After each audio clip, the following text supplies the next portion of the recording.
I remember as far back as the very early 70s, I was on the road with a rock and roll band, Brian Cadd and the Bootleg family it was, and I remember one night I was sharing a room with Brian Cadd, the piano player, and at about 3 in the morning, I guess, a boot hit me on the head and woke me up, and it hurt.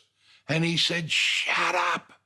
And I thought, oh, OK, I must have been snoring. Went back to sleep. For most of his life, Coxy knew he was a loud snorer, but he never thought much of it until he woke up from a colonoscopy in 2008.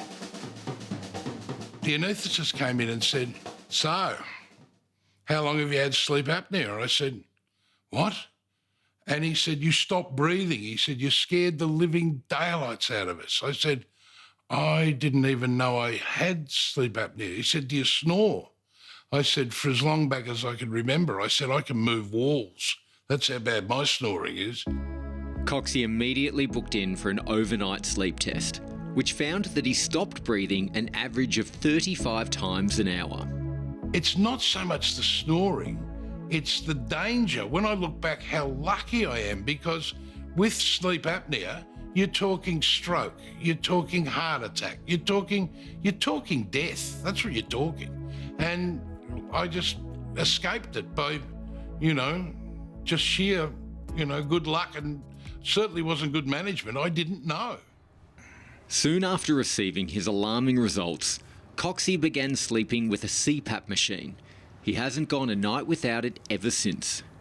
What the machine does, it blows air up your nose. And you wear 2 prongs that sit here like that, and then there's a proper piece that goes over your head and a hose that comes out there. Now, when you first get it, I tell you, you think, "I'm never going to do this. This is I can't sleep with this." After about a week, you're feeling so much better. My wife, Vivian, said to me, after using it for a week, she said, "Your eyes went blue again." She said they were remarkably a different colour blue after using the machine. And I didn't put her up to that. I just said, that's how it is. Compared to what it was like, it's just like a totally different person in the room. So now what we've got to do is get you to the hospital to get you checked so that you can stop you, because your snoring keeps you awake for days. Days. Once you get the machine, you're awake. You wake up in the morning and think, wow. I was telling a mate the other day that I remember vividly I did radio at Double T FM between 88 and 90, and I remember pulling up on the corner of Toorak Road and Punt Road going towards St Kilda and falling asleep at 10 o'clock in the morning coming home from a radio shift. And I just thought, it's because I'm getting up at 3:30 in the morning. I'm incredibly tired. No. When I first met you, you used to snore a house down. You were so loud. You sounded like a combination of a lion and Chewbacca. If you're a snorer and your wife or husband is giving you hell, it's simple. Do something.